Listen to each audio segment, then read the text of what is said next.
Bonsoir à C'est tous. OK pour moi. J'appuie sur le bouton quand je veux parler, j'enlève pour vous écouter. C'est cela, exactement. Parfait. Parfait. Commençons. En plus, nous arrivons pile au nombre symbolique de 40.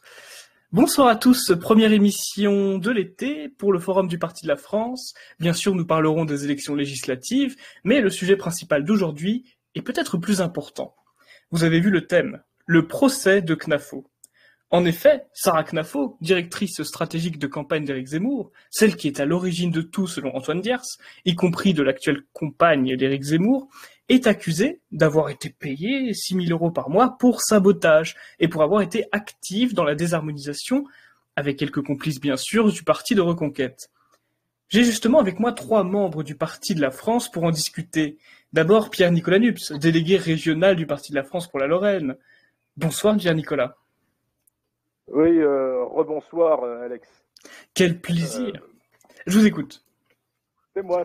Bon, pour répondre à ta question, je pense que dire qu'elle a été payée pour saboter le parti, c'est un petit peu excessif. Il y a une explication qui est beaucoup plus simple, c'est que Sarah Knafo n'est pas du tout sous notre ligne. Sarah Knafo, il suffit simplement de lire sa biographie sur Wikipédia ou tout ce que tu veux pour s'apercevoir que c'est une magistrate, qu'elle vient de l'ENA, elle ne vient pas de nos milieux et elle déteste profondément tout ce que nous représentons. Voilà, elle n'est pas de chez nous et c'est la différence qu'il y a avec Éric Zemmour.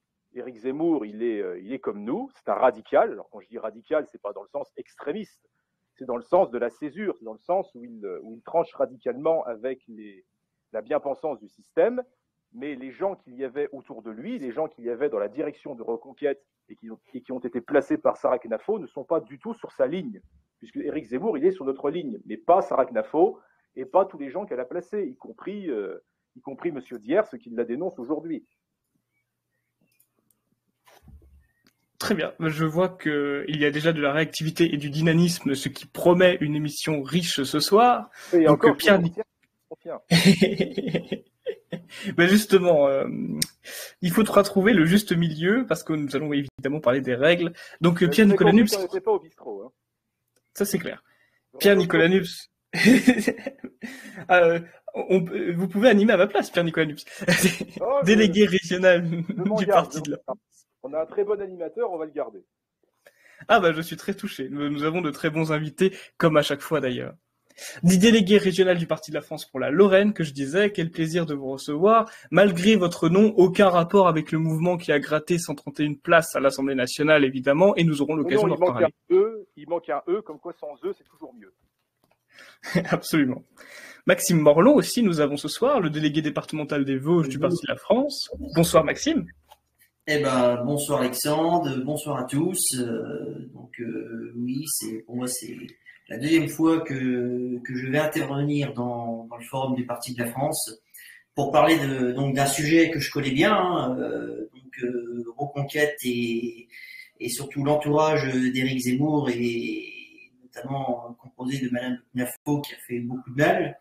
Voilà, donc moi j'ai été responsable d'une circo en Meurthe-et-Moselle pour Reconquête. J'ai été très actif aussi au niveau militantisme sur le terrain et tout. Voilà, j'ai beaucoup de choses à dire. Parfait, et toutes les choses seront dites et évidemment entendues. Et nous avons également Ludovic Lefebvre, délégué du Parti de la France pour Paris. Bonsoir Ludovic. Bonsoir chers amis, bonsoir chers auditeurs, bonsoir Alexandre, et bonsoir à mes amis Maxime et Pierre-Nicolas. Bah écoutez, merci pour cette invitation. Et puis, oui, sur de Sarah Knafo, il va y avoir des choses à dire, oui, bien sûr. Moi, je ne pense pas non plus qu'elle ait été payée. Je pense qu'elle s'est prise pour une espèce comme ça de juge un peu déesse qui se baladait en province et qui distribuait des bons points, des mauvais points, et qui, elle, savait, enfin voilà, et puis qui était dans des lubies qui concernent absolument pas la France, comme la lutte contre l'antisémitisme, quoi. On n'est pas en Israël. Enfin, moi, personnellement, j'en ai rien à foutre. C'est pas mon sujet. Mon sujet, c'est de sauver la France. J'en ai rien à faire dans un sens ou dans un autre. Hein. D'ailleurs, c'est pas le sujet. Ça n'avait rien à faire là, quoi. Le mouvement s'appelle Reconquête. Et Éric Zemmour a mis l'accent. J'en parlerai après, mais Éric Zemmour, Je l'ai assez bien connu à une époque.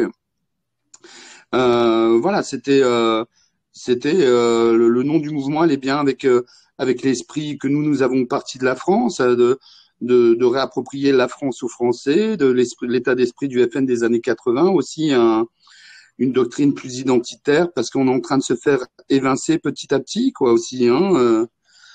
Et voilà, ça commence à être très, très pesant et ça commence à être dangereux. Absolument, je suis bien d'accord avec vous et nous aurons l'occasion de le développer. Je rappelle juste, au vu de notre sujet de ce soir et de nos trois invités, que nous sommes sous le coup de la loi. Je vais insister là-dessus, nous devons bien respecter les clous de la loi pour éviter d'avoir des soucis. Les règles, je vous l'ai déjà expliqué. Appuyez sur le bouton bleu pour vous exprimer, réappuyez dessus quand vous ne vous exprimez pas pour éviter tous les sons parasites. L'émission se divise en deux parties. La première partie où je poserai des questions à mes invités, où vous pourrez rebondir si vous le souhaitez sur les uns et les autres pour enrichir les réponses. Cette partie-là va durer environ 1 heure, elle sera divisée par 2. Première partie assez petite, où nous parlerons des élections évidemment des législatives, puisqu'il y a beaucoup de choses à dire là-dessus. Et seconde partie, la partie reconquête et le fonctionnement du parti. Ensuite, nous avons la dernière partie, où ce seront directement les auditeurs qui prendront la parole et poseront leurs questions aux trois invités. Directement, avant de s'attaquer à CNAFO, j'aurais aimé savoir, Maxime Morlon, êtes-vous étonné des résultats des élections législatives? On rappelle 245 élus pour Macron, 131 pour NUPS et 89 pour le Rassemblement national. NUPES, s'il te plaît, NUPES. Dans la suite logique des résultats de l'élection présidentielle, avec une dynamique qui a essentiellement donc bénéficié au RN, hein, pour les partis qui représentent notre courant politique, si on peut dire ça de cette façon-là. Donc oui, Reconquête, entre guillemets, est passé plus pour la petite formation au détriment du Rassemblement national, qui, on peut dire une chose, est quand même jouit, on va dire, d'une certaine notoriété dans l'électorat, parce que voilà, c'est Marine Le Pen, la fille de Jean-Marie. Et là où je rejoins quand même Éric Zemmour dans son analyse qu'il a fait il y a quelques jours, c'est que justement l'électeur français moyen, je pense, est pas très cultivé politiquement, et pour lui, il pense aujourd'hui que le RN de Marine Le Pen, c'est comme le FN de Jean-Marie Le Pen, alors que nous, on sait très bien que c'est pas le cas. Donc il y a un effet vote utile, on va dire, qui va vers le RN au détriment de Reconquête. Et puis après, faut dire aussi, il y a eu des erreurs stratégiques assez énormes du côté de Reconquête, qui venaient de la présidentielle notamment. Et ça, on évoquera le sujet un petit peu plus tard dans l'émission, parce qu'il y a beaucoup de choses à dire. Et puis aussi, il y a le déroulement de ces élections. Clairement, pour Reconquête, clairement, c'est tirer une balle dans le pied, quoi. Voilà, que ce soit au niveau de l'organisation, de la stratégie de campagne. Voilà, moi, je sais que nous, dans le Grand Est, il y a eu très peu de réunions organisées par les cadres locaux. C'était plus, il y avait des réunions, on va dire, au niveau régional, quand il y avait un cadre entre guillemets national qui venait. Des réunions qui d'ailleurs étaient faites un peu par obligation, voilà. En tout cas, les cadres locaux n'ont pas su animer non plus, hormis peut-être pour un département dans le Grand Est et l'Alsace à part, mais le reste a été complètement, on va dire, en état de mort cérébrale, si je peux dire ça de cette façon-là. Voilà, donc non, pas étonné, et puis de toute façon, j'ai envie de dire, c'est bien fait aussi pour les gens dans l'entourage d'Éric, parce qu'ils ne méritaient pas de faire plus. Au vu de ce qui s'est passé, la mise à l'écart de certains militants, parce que ces militants étaient jugés pour avoir un passé politique graveleux à leurs yeux. J'ai envie de dire, c'est très bien ce qui s'est passé, parce que beaucoup de gens, notamment à Paris, se voyaient déjà à des places de toute façon ils ne seront jamais, et ça leur fait du bien, ça les fait descendre de leur arbre, car justement ces gens-là ne méritaient pas, tout simplement. Merci pour la réponse, Maxime Morlon. Je vais directement enchaîner sur Ludovic Lefebvre. 89 élus pour le Rassemblement national, un score historique objectivement. Éric Zemmour a servi de paratonnerre pour rendre Marine Le Pen sympathique, selon vous?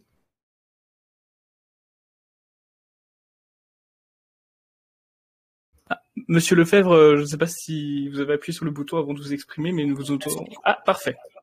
Ça y est. Excusez-moi, j'ai pas encore le réflexe. Alors oui, 89, si c'était vraiment le camp national de l'époque de Jean-Marie, s'il y avait Jean-Pierre Stirbois et tout, vous m'entendriez crier Yahoo, hein. Peut-être même que je reboirais une coupe de champagne pour l'occasion. Bon, là, c'est le RN de Marine Le Pen. Donc, malgré tout, j'essaie de garder une objectivité de ce que je viens d'entendre dire. Ils vont former un groupe et ce groupe est résolu à s'opposer au pass vaccinal. Ils font cette chose qui est bien. Et bon, bah, j'ai envie de le souligner aussi, hein. S'il y a déjà ce genre d'opposition, s'ils ne font pas comme les 5 années précédentes, c'est-à-dire si ce ne sont pas des fantômes qui ne disent rien ou qui vont dans le sens de Macron, ils ont effectivement, un rôle à jouer. Maintenant, c'est à eux, connaissant quand même, contrairement à ce que disait Louis Alliot dans les médias et Marine Le Pen. Moi, Ludovic Lefebvre, mais c'est pareil aussi pour Karl Lang, pour Thomas Joly, euh, pour le regretté Roger Olindre et tout. Marine Le Pen et Louis Alliot ne nous ont pas chassés. Ils ne nous ont pas mis la pâtée, ils ont pas. Non, on s'est rendu compte qu'ils étaient nuls et on a fichu le camp. Voilà, je tenais à rétablir ça au passage. Et c'est pareil pour dans d'autres partis, pour d'autres cadres du PDF. J'en profite pour établir ça. Il y a effectivement des gens au RN, Louis Alliot qui cherche à prendre la place de Bardella, qui trouve trop identitaire, trouve sur une ligne Zemmour. Il y a des personnages qui sont un peu inquiétants et qui continueront de se faire peut-être une politique qui servira la soupe et qui aidera pas la France de se sortir de cette terrible ornière. L'Assemblée nationale comme salle d'enregistrement, ça ne va guère changer. Pierre-Nicolas Nups, je vous ai entendu d'ailleurs protester sur le fait que j'ai dit NUPS au lieu de NUPES. Je ne sais guère la prononciation officielle. J'entends des élus, certains dire NUPES, certains dire NUPS. Je peux comprendre que vous voulez pas que votre nom soit affilié à eux. Cependant, j'ai toujours trouvé plus harmonieux NUPS. J'ai été influencé. Bah, je ne sais guère. Du coup, nous dirons NUPES pour les besoins de cette émission pour éviter de vous confondre. Nous avons vu les élus de la France insoumise danser sur la place Bourbon, parmi elles Raquel Garrido et Rachel Keke. Les Français sont-ils bien représentés à l'Assemblée nationale? Oh bah, ça dépend lesquels, ça dépend ce qu'on appelle des Français. Bon, moi, ce que j'ai surtout vu, au-delà de les voir danser sur l'endroit que tu dis, j'ai surtout vu que ces gens embauchaient une migrante sans papier qui l'a payée à coups de trick et lorsqu'elle se plaignait, elle lui disait, tu sais, il y en a plusieurs dans ton cas, on te remplace comme on veut. Ce sont les Thénardier des temps modernes.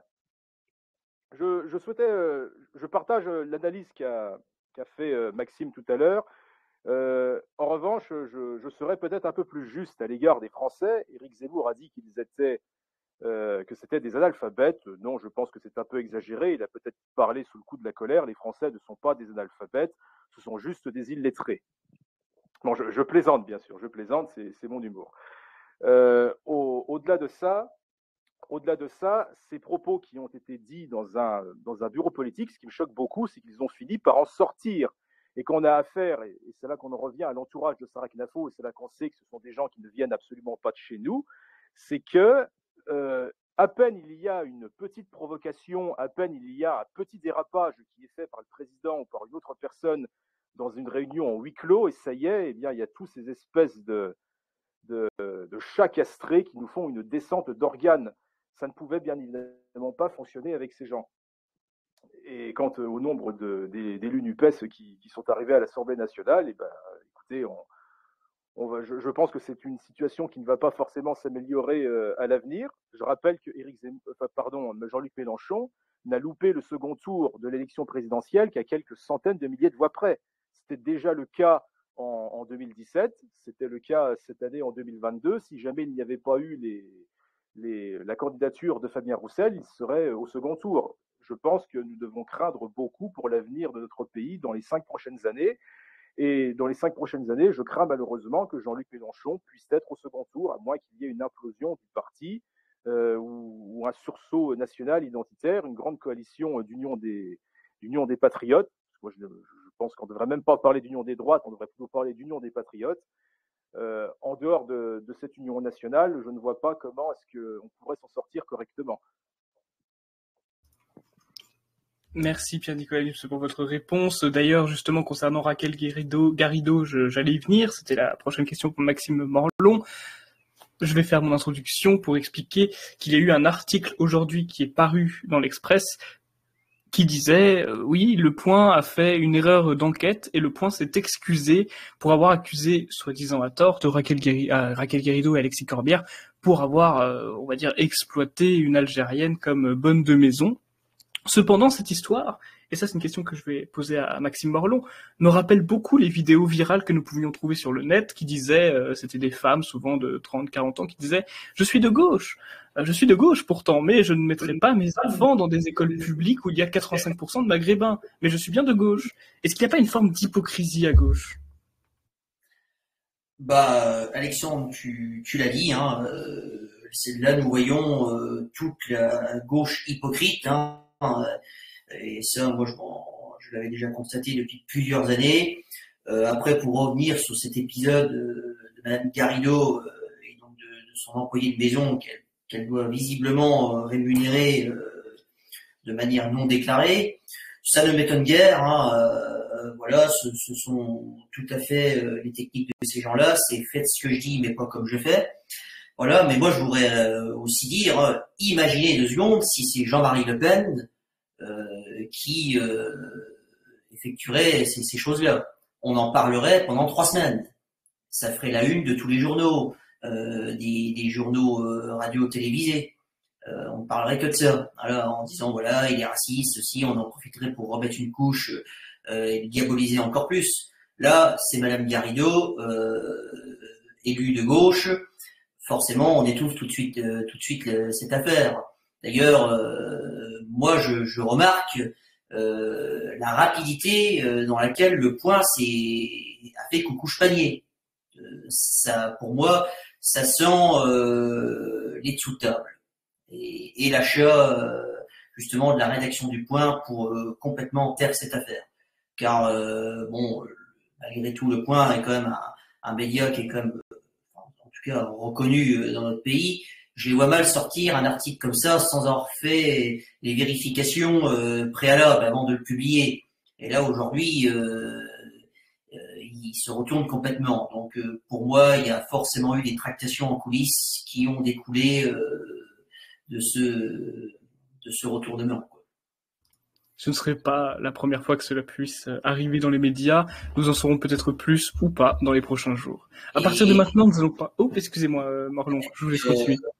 Pour finir là-dessus, de toute façon, ça ne m'étonnerait pas, hein, comme la plupart des rédactions journalistiques sont de gauche, il y a forcément des connexions. Hein, nous, on le voit bien aussi dans notre milieu aussi. Hein, de droite, on a des connexions assez rapides quand on commence à fréquenter des gens qui ont un petit peu de pouvoir, et dans ces milieux-là, de gauche, ça ne m'étonnerait pas, justement, que surtout, et la rapidité à laquelle ça s'est déroulé, ça confirme cela, quoi. Voilà. Absolument. Assez parlé des élections législatives de l'Assemblée nationale. Maintenant, concentrons-nous sur le parti Reconquête. Évidemment, la plupart des gens n'attendent que ça. Qu'est-ce qu'il y a à dire sur Reconquête ? Et nous allons directement commencer par une question adressée à Pierre-Nicolas Lupes. Pierre-Nicolas Lupes, aucun candidat Reconquête qualifié au second tour. Pas même Éric Zemmour. Seulement 4% de score aux élections, malgré les 130 000 adhérents. Comment expliquer ce résultat décevant ? Résultat décevant peut-être pour notre avis de pensée, mais résultat qui était tout à fait évident. Généralement, quand on fait 7% aux élections présidentielles, les candidats aux élections législatives ne font pas mieux. Bon, Éric Zemmour n'a pas fait un score qui est si minable que ça. À Saint-Tropez, il a raté le second tour de 800 voix près. Enfin, 800 voix, c'est quand même déjà énorme. Donc oui, c'est décevant pour notre pour notre cause politique, d'autant plus que les gens qui vont récupérer le financement des partis politiques, c'est Reconquête, et Reconquête, c'est complètement cornaqué par la bande dont nous avons parlé tout à l'heure. Et ça, c'est beaucoup plus problématique. Quelque chose me dit que l'argent des adhésions et que l'argent du financement des partis politiques va plus servir à payer les salaires des amis de Mme Knafo plutôt qu'à faire campagne pour les prochaines échéances présidentielles. Je trouve que c'est un énorme gâchis. Nous avions un parti qui était littéralement sur une bonne ligne, une ligne du Front National tendance Jean-Marie Le Pen. D'ailleurs, il suffit simplement de regarder le programme. Si tu regardes le programme de Reconquête, c'est exactement la même chose que le programme du Parti de la France, à 2 ou 3 détails près. On avait un parti qui avait quand même plus de 150 000 adhérents, avec énormément de militants, avec des moyens, puisqu'il a quand même fait une campagne présidentielle à 16 millions d'euros, ce n'est pas rien. On avait tout pour casser la baraque. Et finalement, en espace de 6 mois, on en a fait un parti de droite antiraciste complètement ringard, quoi, qui finit à moins de 5%. C'est quelque chose de malheureux, mais qui était prévisible. Du gâchis, donc. Ludovic Lefebvre, les militants Reconquête se sont vus régulièrement agressés pendant toute la campagne. Est-ce que cela se serait passé différemment s'ils avaient été accompagnés des militants du Parti de la France? Oui, des militants du Parti de la France, les Antifa ou les Maghrébins qui sont venus s'en prendre à des militants, on leur aurait rendu la monnaie de leur pièce, quoi. Je veux dire, et c'est la moindre des choses. On a institué depuis quelques années, au nom d'on ne sait quoi, que le blanc et particulièrement de nationaliste devait se faire taper dessus sans réagir parce que sinon on pourrait penser que c'est un monstre et tout. On est rentré dans une logique comme ça qui va avec l'époque où le héros où il y a l'héroïsation de la victime, où la victime est le héros et le héros comme ça qui bat son coulpe, qui dit vous n'aurez pas ma haine et tout. Non, moi ce que je dirais aux militants, aux gens qui collent des affiches, c'est si un type vient pour vous frapper, frappez par surprise, vite et fort, quoi. Frappez le premier, quoi. Hein, vous avez des enfants, vous avez des amis, votre vie est importante, elle est plus importante que celle de ces sales types. C'est quand même la moindre des choses que de se défendre dans la vie. On aurait presque envie de dire ça aux policiers, mais ils ne sauraient pas entendre ce genre de choses, je présume. Ça, évidemment. D'ailleurs, justement, les militants du Parti de la France étaient relativement présents pour faire campagne, mais ont plus ou moins été écartés. Je pense notamment à Benjamin Cauchy, qui a fait 3% dans sa circonscription. Et justement, je vais m'adresser à Pierre Nicolaus sur cette question. C'était un membre de la commission d'investiture.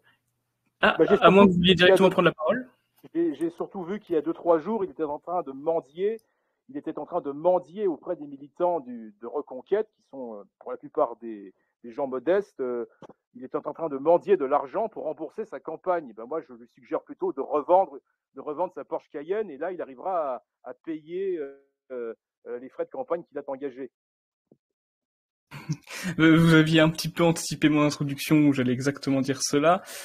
Du coup, est-ce que s'il y avait, Pierre Nicolas, je vais vous poser la même question que j'ai posée à Ludovic Lefebvre, est-ce que les militants du Parti de la France se seraient laissés marcher dessus comme ont pu malheureusement connaître certains militants de Reconquête?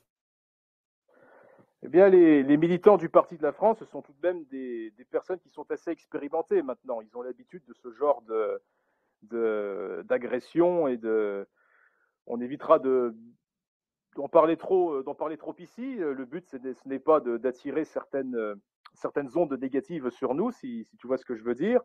Mais non, chez nous, on a plutôt une culture de la défense. Moi, je n'aime pas qu'on s'en prenne à moi parce que je suis en train de coller des affiches ou parce que je suis en train de mettre des papiers dans la boîte aux lettres.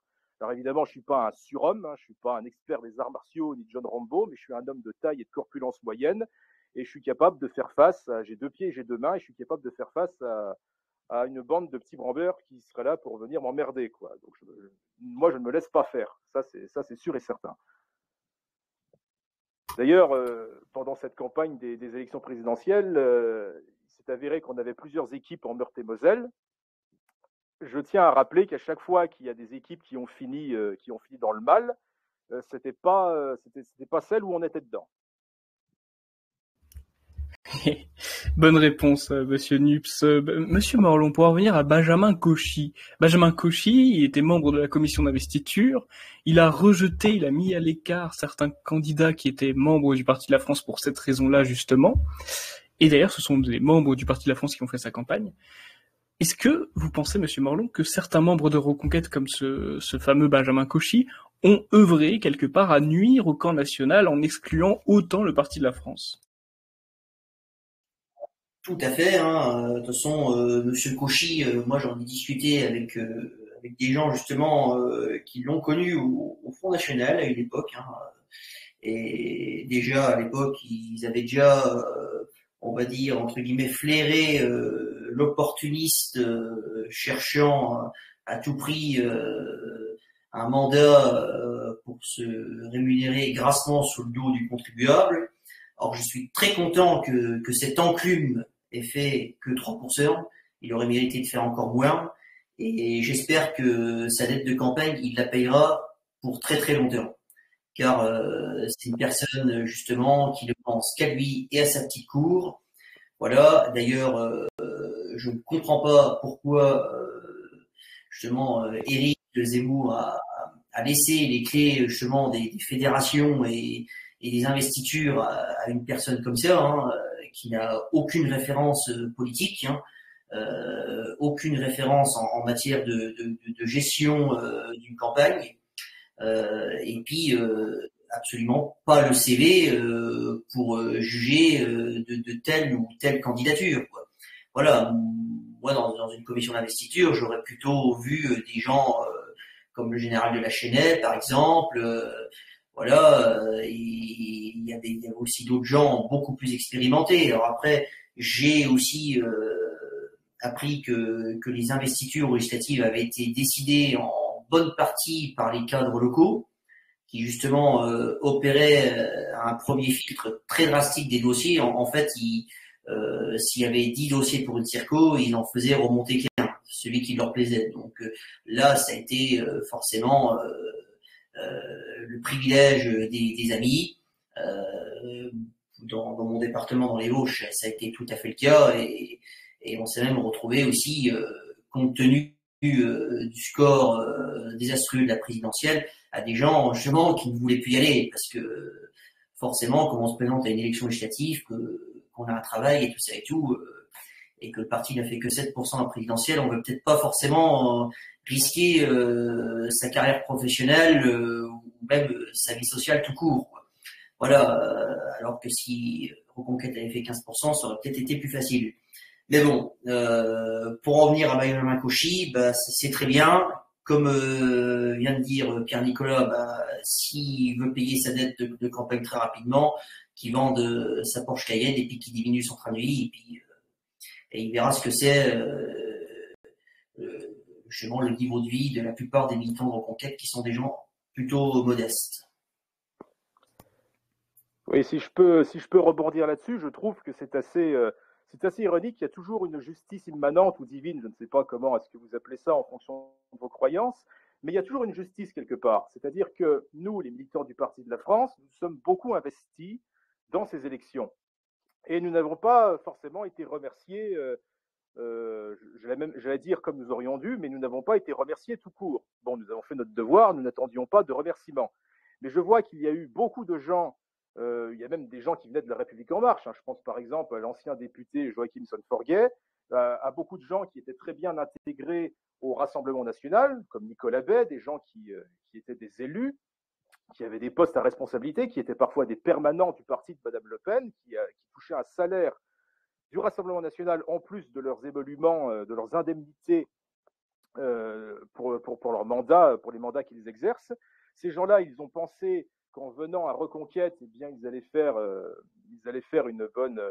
un beau bac chiche. Ils pensaient qu'ils allaient intégrer le En Marche de droite, alors que finalement, ils se sont aperçus que Reconquête a fait 7%, qu'ils se sont fait tricard au sein du Rassemblement national, et qu'ils ont désormais une étiquette, quoi qu'ils en pensent, quoi qu'ils en disent, eh bien, ils ont une étiquette d'extrême droite radicale, et ils sont coincés aujourd'hui dans un groupuscule avec les pétainistes du Parti de la France.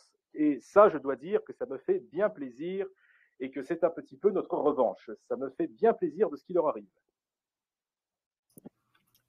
On peut effectivement dire justice immanente à ce niveau-là, comme quoi il y a une justice. Justement, Ludovic Lefebvre, Sarah Knafo dit avoir anticipé certains départs de certaines personnes se trouvant dans l'administration, comme on pense notamment facilement à Monsieur Poisson, à Monsieur Rivière. Ces personnes-là trouvent l'administration trop autoritaire et injuste. La gestion à Reconquête est-elle si catastrophique, comme nous le dit l'Express?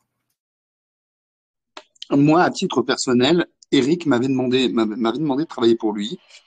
Et, il se trouve que j'avais fait une campagne avec un proche de Sarah Knafo qui s'appelle Garan Chnorokian. Excusez-moi, je parle que français, hein, donc j'ai un peu de mal avec ce genre de nom.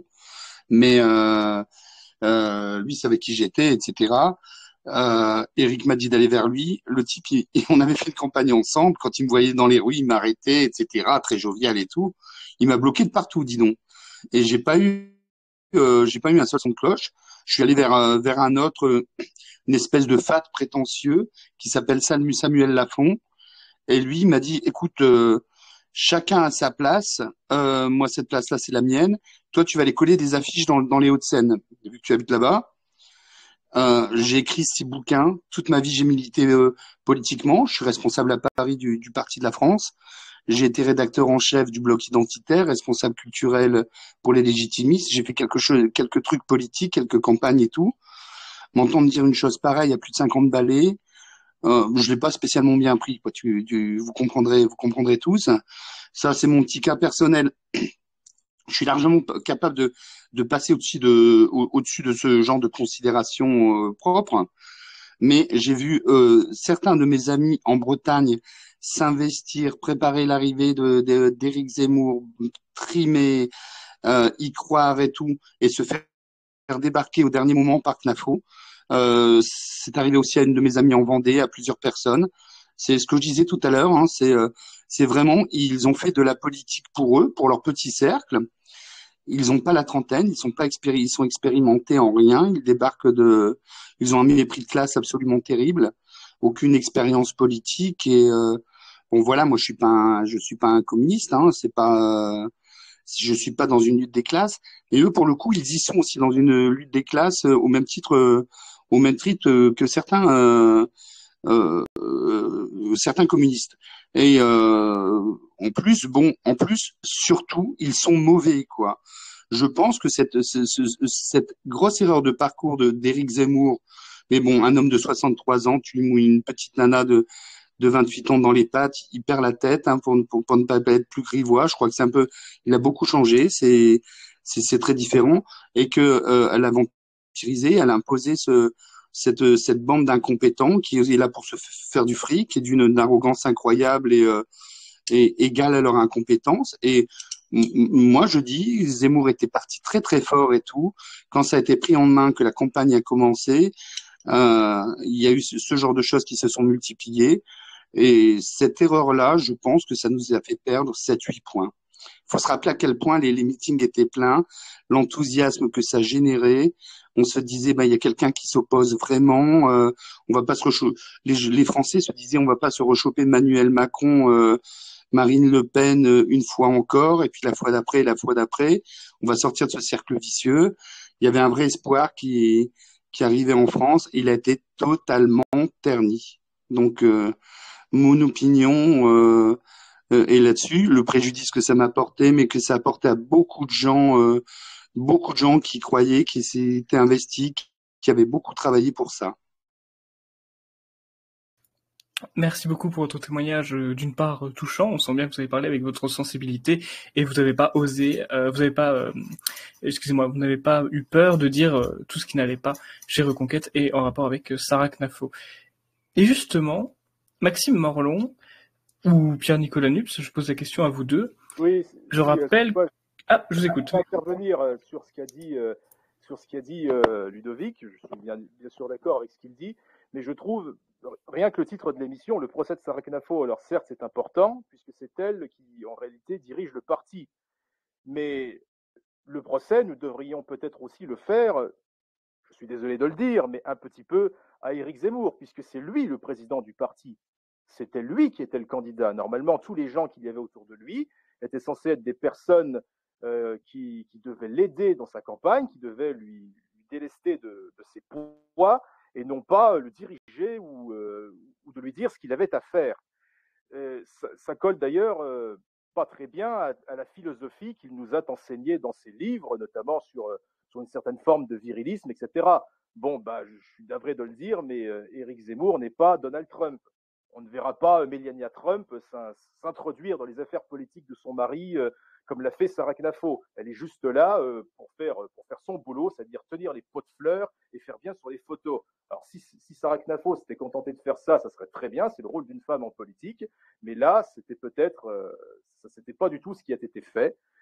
C'est quand même assez malheureux de voir qu'un homme qui a été autant suivi, un homme qui a été autant médiatisé, un homme de sa culture, eh bien, se fait totalement, pardonnez-moi l'expression, mais totalement tenir par les couilles par un tromblon de 29 ans. Enfin, moi, je te dis, j'ai un an de plus que cette bonne femme, il faudrait que tu me donnes une brique pour que je lui roule une pelle. Je ne comprends pas, je comprends pas comment est-ce qu'il peut se faire dominer de cette façon, et j'espère qu'il va m'écouter, j'espère qu'il va m'entendre.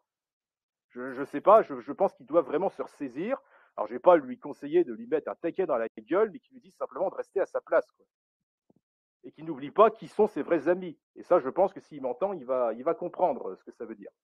Qu'il n'oublie pas qui sont ses vrais amis.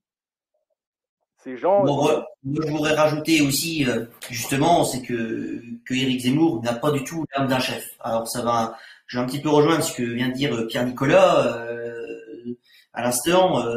Éric Zemmour, clairement, n'a pas dirigé son parti dans cette campagne. C'est plutôt lui qui s'est fait diriger par Sarah Knafo. Enfin, moi, je suis désolé, ce qui s'est passé là, jamais ça se serait passé dans le Front National de Jean-Marie Le Pen. Moi, je n'ai jamais vu Jean-Marie Le Pen dicter sa doctrine politique sur les desiderata de ces femmes. Voilà, hein, même à l'époque où il était avec Pierrette et aujourd'hui avec Jali. Voilà, comme dit Pierre Nicolas, les femmes en politique, elles ont un rôle d'image. Ça s'arrête là. Voilà. Et justement, je pense qu'on a peut-être aussi surestimé peut-être le niveau charismatique d'Éric Zemmour. Moi, je pense qu'Éric Zemmour, c'est quelqu'un qui a un QI à 3 chiffres, qui est éminemment intelligent. Il l'a démontré pendant des années à la télévision en tant que chroniqueur, en tant qu'écrivain, essayiste. Mais c'est quelqu'un qui ne pourra jamais diriger. Voilà, et qui n'est pas fait pour ça. Voilà. Et d'ailleurs, il n'a pas non plus le physique pour. Bah, c'est exactement ce qu'avait dit Jean-Marie Le Pen, comme quoi le vieux, des fois, même si on ne peut ne pas être d'accord avec lui, il a finalement toujours raison. Il avait déjà dit dès le départ que le costume était un petit peu grand pour ses épaules. On a vu exactement. Le résultat. Voilà, on a vu le résultat.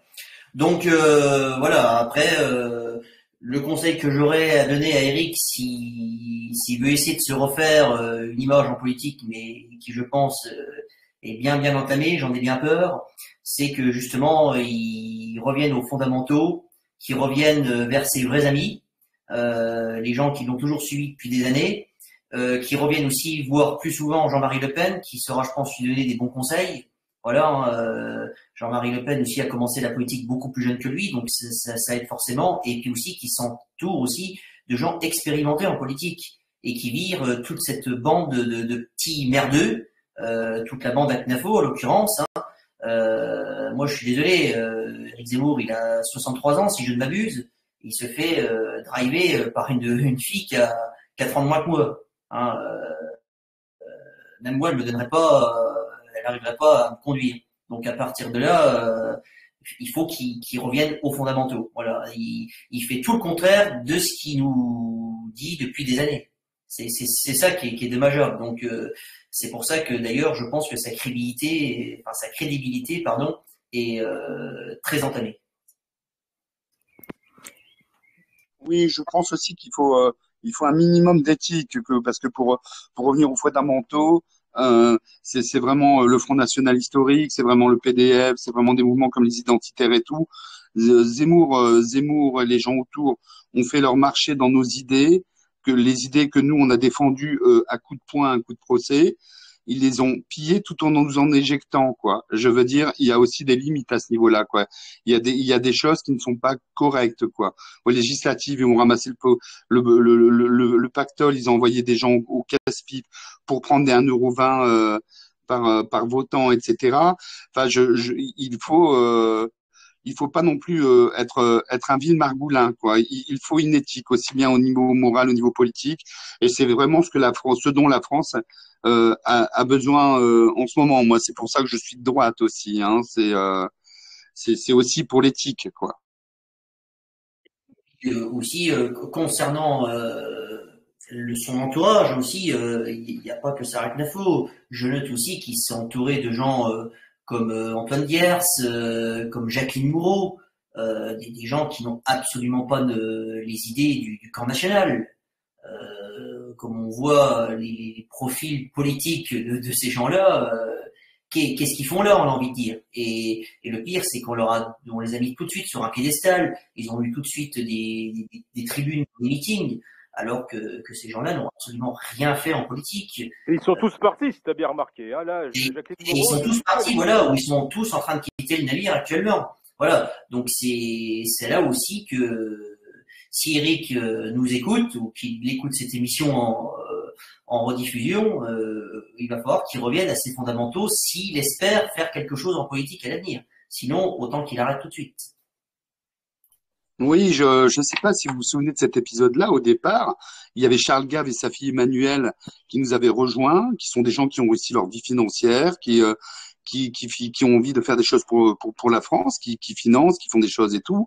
Et, Garenne, comme une petite crapule, elle avait un problème informatique, elle avait été accusée de racisme, etc. Elle voulait effacer ses tweets.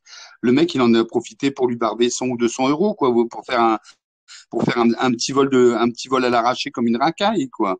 Et ben, Knafo et Zemmour, ils ont gardé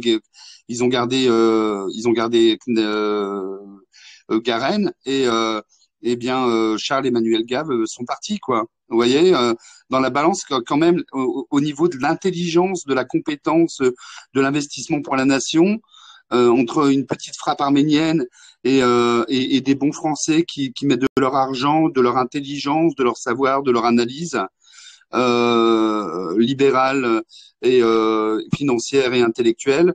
Et ben voilà le choix qu'a fait Zemmour, quoi. Voilà, c'est révélateur. Oui, ben, nous avons eu en gros toutes les tares que nous avions au Front National. Nous avions toutes les merdes que nous avions à la balle se sont déversées chez nous ici, chez Reconquête. C'est malheureux, mais c'est comme ça. On avait exactement les mêmes procédés, l'espionnage systématique, la dénonciation, les gens qui se tirent dans les pattes les uns des autres. On a récupéré tous les profils les plus pourris, les plus troubles pour leur donner des responsabilités. Et ils se sont bien fait plaisir pour écarter les gens de valeur, puisqu'ils ne peuvent briller qu'en écartant les gens de valeur, puisque ce sont des gens qui sont fondamentalement médiocres, pour ne pas dire autre chose. Tout ce que vous dites est assez juste et je pense d'ailleurs est partagé par de plus en plus de monde. La plupart des gens ouvrent les yeux et je pense sincèrement que Reconquête aurait dû se rapprocher plutôt du PDF qui a soutenu Reconquête sans contrepartie. Et entre nous, Thomas Joly à Villepinte, ça a quand même un peu plus de gueule que Jacqueline Moreau. Je rappelle d'ailleurs en parlant de Thomas Joly, puisque j'en suis là. Alexandre, excuse-moi de te couper. Et puis aussi, on parle aussi de Philippe de Villiers. Voilà, Philippe de Villiers qui a passé toute sa vie aussi à barrer la route au Front National de Jean-Marie Le Pen, qui a servi d'épouvantail justement et d'aspirateur à voix au Front National. Je voulais juste revenir rapidement sur le Parti de la France. Je rappelle quand même que le Parti de la France existe depuis début 2009, depuis février 2009, que Reconquête a repris énormément de notre programme. Ludovic Lefebvre, pensez-vous que sans la politique de dédiabolisation faite au sein de Reconquête, dédiabolisation qui était parfois pire que sous Marine Le Pen d'ailleurs, un parti comme le Parti de la France qui s'assume pleinement aurait pu avoir un bilan électoral moins catastrophique que ce que nous offre Reconquête? Je me souviens d'un Éric Zemmour en début de campagne qui était vraiment impeccable. Nous avions été, voilà, les médias s'étaient chargés de faire notre publicité, de colporter des choses sur nous, etc. Il nous a absolument pas Il nous a absolument pas rejeté, il nous a absolument pas lui diabolisé, il a été impeccable. Lorsqu'il y a eu lorsque le SOS Racisme a provoqué du désordre à son meeting de Villepinte et que des identitaires ou des zouaves ont réagi, il les a pas, il les a pas diabolisés, il les a pas incriminés ni rien. Je trouvais vraiment qu'il se comportait de façon impeccable. Il était encore comme il était en tant qu'animateur, et c'est là que l'enthousiasme était le plus fort. Donc, j'ai envie de dire oui. Et peu à peu, il y a des gens qui ont voulu jouer aux penseurs politiques, qui ont voulu prendre les choses en main. Et puis, ben, on a vu ce que ça a donné, quoi. Hein. On a vu effectivement ce que ça a donné. Ce sera la dernière question. Après, je vois que, par exemple, il y a Neka qui lève la main. Après, nous pourrons passer aux questions des auditeurs. Pierre-Nicolas Nups. Hier, Éric Zemmour a dit à Christine Kelly, si vous avez des remarques positives comme négatives, faites-les-moi. Dites-moi tout ce qui allait et tout ce qui n'allait pas. Pierre-Nicolas Nups, et je poserai même la question à tous les invités, qu'est-ce qui n'allait pas chez Reconquête pour cette campagne? Qui n'allait pas chez Reconquête, c'est ce que je dis depuis le début, c'était l'entourage d'Éric Zemmour. Éric Zemmour, pour moi, c'est quelqu'un qui est très correct. Il l'a démontré à plusieurs reprises. C'est quelqu'un qui a nos idées. C'est quelqu'un, j'ai envie de dire, tout simplement, sans faire de grandes phrases, c'est un comme nous, quoi. Éric Zemmour, il est comme nous. Mais ce qui ne va pas, c'est l'entourage qu'il s'est choisi et c'est le pouvoir qu'il a donné à son entourage. Et son entourage a été particulièrement néfaste, à la fois pour sa campagne, mais aussi pour l'appareil du parti. Il est absolument évident que les 150 000 personnes qui ont pris leur carte à Reconquête cette année ne la reprendront pas l'année prochaine. Je ne suis même pas sûr qu'on aura la moitié des adhérents qui seront encore là l'année prochaine, à part peut-être ceux qui payent par prélèvement automatique. C'est ainsi. Voilà tout ce qui n'allait pas dans le mouvement Reconquête. Et après, bon, ça c'est peut-être un peu plus personnel, mais il y a vraiment quelque chose que je ne supporte pas à Reconquête, c'était ces références systématiques à De Gaulle et au RPR. Alors autant à De Gaulle, on ne va pas refaire la guerre et on ne va pas parler d'histoire pendant des heures.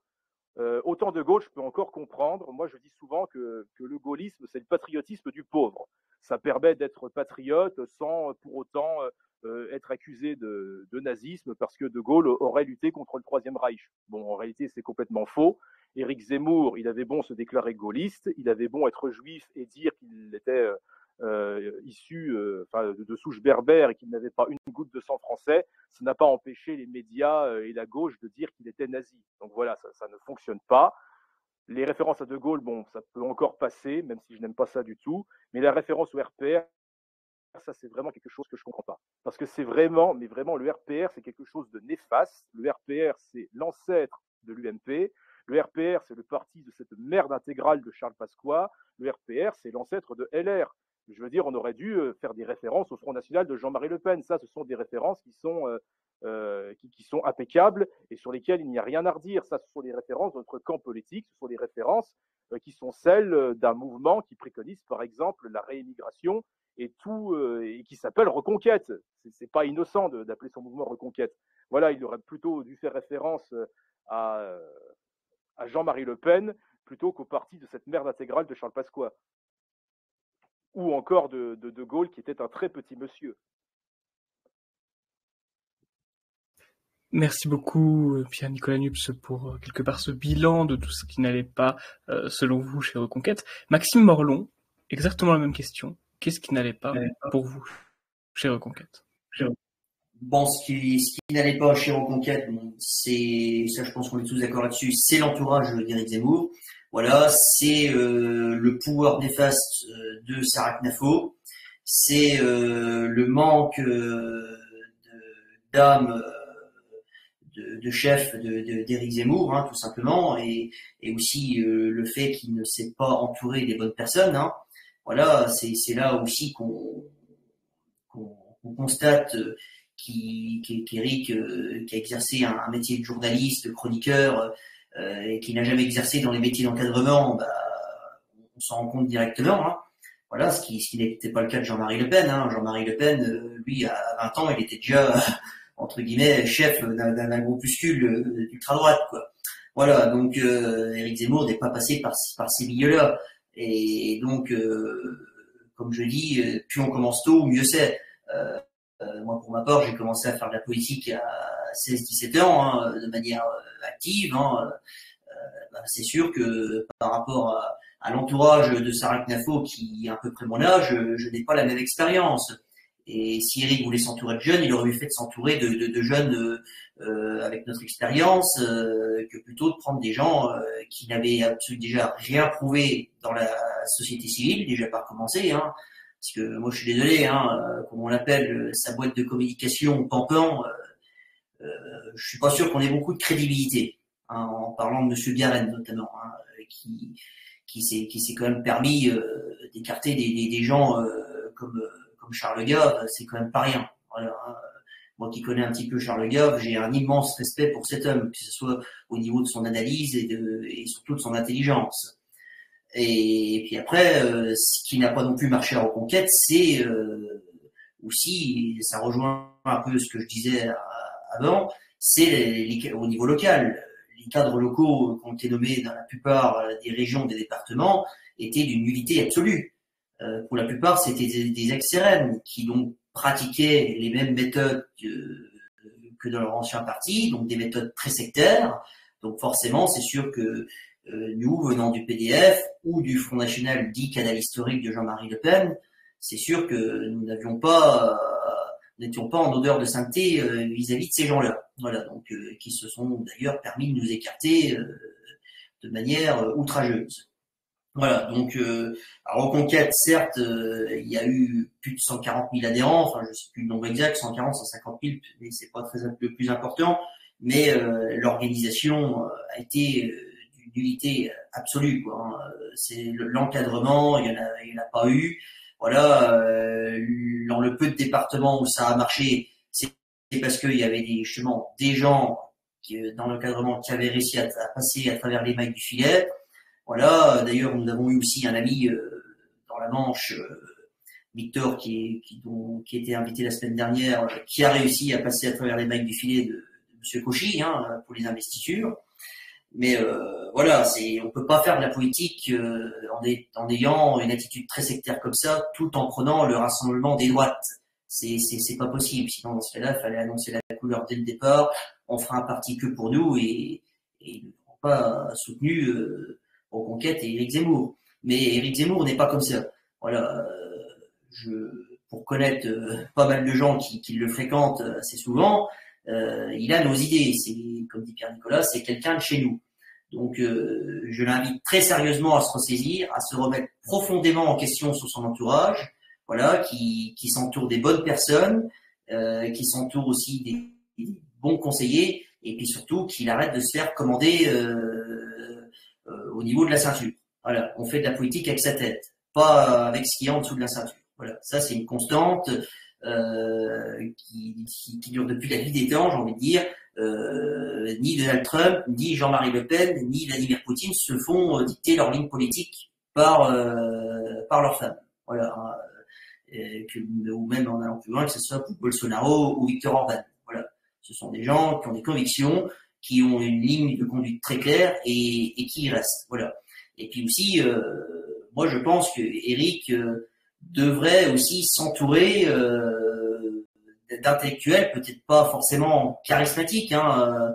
Moi j'ai souvenir de Jean-Marie Le Pen qui avait son numéro 2, Bruno Gollnisch. Voilà, un homme plus en retrait, mais qui aussi lui apportait les bons conseils, aussi permettait aussi de lui donner une autre dimension intellectuelle. Voilà, et je pense que des gens de la trempe de Bruno Gollnisch, ça manque aussi peut-être dans l'entourage d'Éric Zemmour, que plutôt de s'entourer de jeunes trentenaires ou de gens qui n'ont absolument rien prouvé dans la société civile.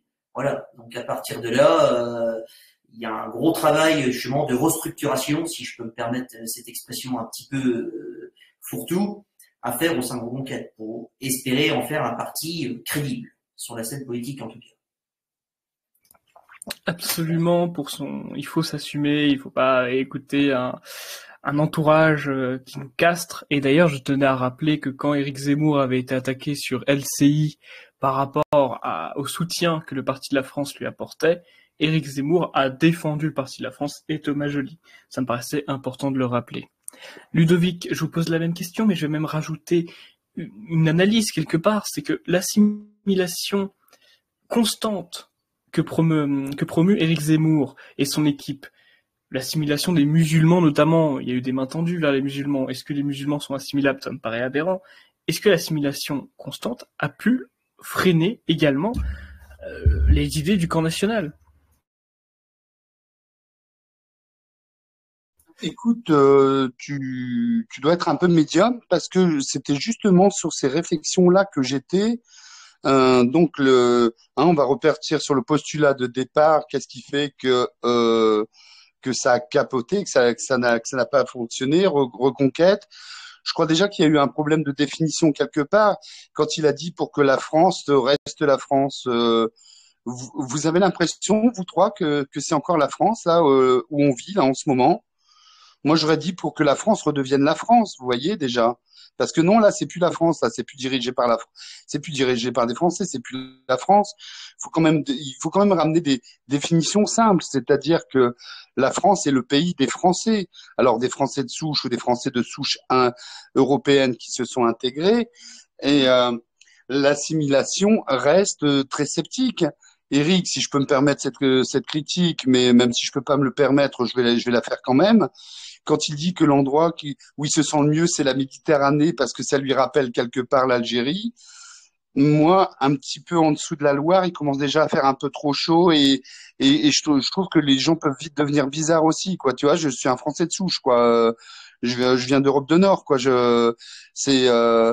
y a tout ce truc identitaire. Donc lui-même se dit assimilé et je n'ai aucun doute sur le fait qu'il aime la France, mais je trouve quand même qu'il aime un peu. Il a décrit qu'à travers les livres, il a décrit un peu comme une image d'Épinal. Moi et vous, je le sais, la France, elle est dans notre trip. Dans nos tripes, c'est nous. La France peut être plus grande, peut être plus petite. Mais la France, avant tout, les Français, c'est nous. Donc cette histoire d'assimilation, et il s'est retrouvé avec beaucoup d'assimilés autour de lui. Ça me rappelle, là, je vais encore revenir à Garenne, il y a quelques années sur mon mur, il y a il y a un homme asiatique qui avait dit mais écoute, arrête d'être virulent comme ça et laisse-nous faire. Nous, on est d'origine étrangère, on serait pas taxé de racisme. Et Garen avait dit oui, oui, laisse-nous faire. Et vous la voyez l'arnaque, c'est-à-dire que le grand remplacement de l'intérieur, c'est les assimiler. Et attendez, laissez, on va prendre les places, on va prendre les places. Non, non, non, la place est à Clovis. Voilà, c'est ce que j'ai envie de dire. J'ai une posture beaucoup plus identitaire, mais c'est comme ça qu'on sauvera la France. Donc, il y a un vrai problème avec l'assimilation et s'entourer d'assimilés qui lui rappellent un peu le bled, etc. C'est pas de l'assimilation, c'est une autre forme de conquête. Voilà. Merci beaucoup Ludovic, et vous aussi, sachez que vous aussi vous êtes un petit peu médium parce que quand Éric Zemmour avait sorti son slogan pour que la France reste la France, j'avais réagi en disant non, pour que la France redevienne la France, pas pour que la France reste dans cet état déplorable. Écoutez messieurs, nous avons fini notre première partie, vous avez répondu à toutes les questions que je souhaitais vous poser et nous sommes parfaitement dans les temps. Maintenant c'est au tour de l'auditoire. Chers auditeurs, si vous voulez poser une question, vous pouvez. Je vois qu'il y a le Parti des Européens qui souhaite parler. Je vous donne la parole, donc le même règle, le micro à appuyer et réappuyer, hop, autorisé à parler. C'est bon, vous pouvez vous exprimer. Oui, bonjour. Donc Thomas Ferrier, qui dirige le Parti des Européens. J'attendais évidemment le procès de Sarah Knafo. Je trouve que le procès a été partiel seulement, mais simplement je voulais partager une anecdote avec les invités. Quand j'ai contacté Éric Zemmour, puisque j'ai rejoint Reconquête aussi, l'ai fait en lui écrivant un article dédié à l'idée européenne qui est la mienne, dans la perspective de Napoléon et de Gaulle, puisque j'ai utilisé évidemment la terminologie et les figures qui lui parlent. Il m'a répondu très gentiment en disant qu'il était très pertinent et il m'a dit donnez-moi vos coordonnées, je vais les donner à mon équipe. En fait, ce qu'on appelle son équipe, c'est Sarah Knafo. Évidemment, elle a dû voir partie des Européens, ça l'a bloqué immédiatement parce qu'elle a un logiciel extrêmement souverainiste.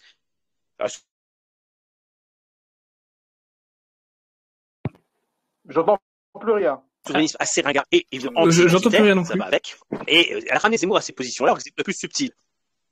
Ah, ou pas là? Allô?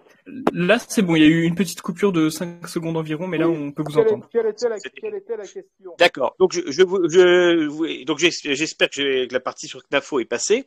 L'idée générale, effectivement, c'est qu'elle est très souverainiste anti-identitaire. Et elle a ramené Zemmour à ces positions-là, alors qu'il est plus subtil et plus complexe. Et je pense que sur la thématique européenne, qui, moi, me semble importante et qui aurait pu faire la différence. Bah, j'entends de nouveau plus rien.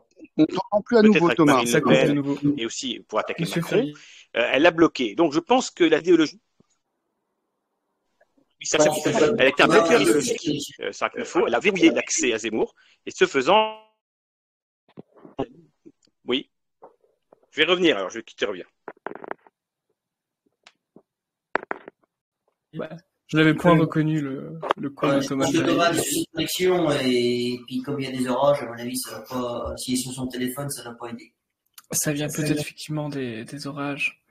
Bon, bah écoutez, moi je propose qu'on fasse passer une autre question en attendant qu'il redémarre son phone. Pour passer ce petit problème technique, moi aussi, je voulais en rajouter aussi une couche aussi, c'est sur Antoine Gers. Voilà, parce que bon, déjà, je ne comprends pas ce que ce gars-là, qui n'est pas du tout nationaliste au sens propre du terme, est venu faire chez Robocat. Hein. Alors moi, j'ai eu plusieurs fois au téléphone justement parce que pour évoquer les soucis qu'il y avait justement dans le Grand Est au niveau de l'organisation et des cadres qui faisaient n'importe quoi. C'est pareil, c'est une personne, je vais faire monter des mails, j'ai eu plusieurs fois au téléphone, il n'a jamais absolument rien fait. Voilà, c'est quelqu'un, je pense, qui pensait aussi choper une place en faisant un minimum de travail. Voilà, si ce n'est quand il est pas en train de faire tomber la boîte de sel dans la soupière. Voilà, mais bon, à partir de là, Antoine Gers n'avait absolument rien à faire chez Roquette. En plus de ça, je sais que c'est quelqu'un qui ne nous aime pas, voilà, au Parti de la France. Donc lui, c'est pareil. Il me semble qu'il voulait se présenter et puis que ça ne s'est pas fait parce qu'il n'était plus en honneur de sainteté dans le clan CNAFO. Donc même entre opportunistes, j'ai envie de dire, ils se sont mangés, quoi. Voilà, donc c'est pour ça raison de plus. Et j'insiste là-dessus, si Eric nous écoute, il faut absolument qu'il fasse une grande lessive dans son parti. Sinon, il ne se passera plus jamais rien. Juste comme ça, j'ai entendu Thomas Ferrier et un jour j'étais invité par lui gentiment à Radio Courtoisie et il m'a demandé ce que c'était d'être français. Je lui ai donné ma définition et après il y a eu une flopée de coups de fil d'antillais, de gens des îles, de gens assimilés, tout ça qui disaient mais c'est honteux, c'est honteux, c'est honteux. L'émission n'a pas été rediffusée, le podcast a disparu. Il avait réussi à me l'envoyer en douce. Et donc voilà, j'étais passé à Radio Courtoisie et ils n'ont pas aimé ma définition du français là-bas, à la radio de la libre parole ou un truc dans le genre là, quoi. D'ailleurs, en parlant de Thomas Ferrier, je crois qu'il est de retour, qu'il a pu peut-être régler son problème Oui, technique. je suis désolé, je suis sous une attaque internetique d'appels intempestifs des trolls de la bande à Mercado qui perturbent mon téléphone. Ça s'invente pas, mais c'est comme ça. Donc, juste, voilà, je voulais juste vous dire qu'effectivement, Sarah Knafo a été un élément bloqueur qui a réduit Zemmour au souverainisme dont il était sorti. Et ce souverainisme lui-même avait dit il y a quelques années, le souverainisme en France, ça intéresse personne, ça fait 5% des voix dans les urnes. Et ça correspond.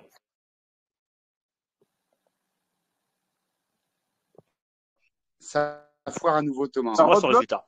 Donc, le drame d'aujourd'hui, c'est qu'en plus, elle était un bloqueur idéologique du management.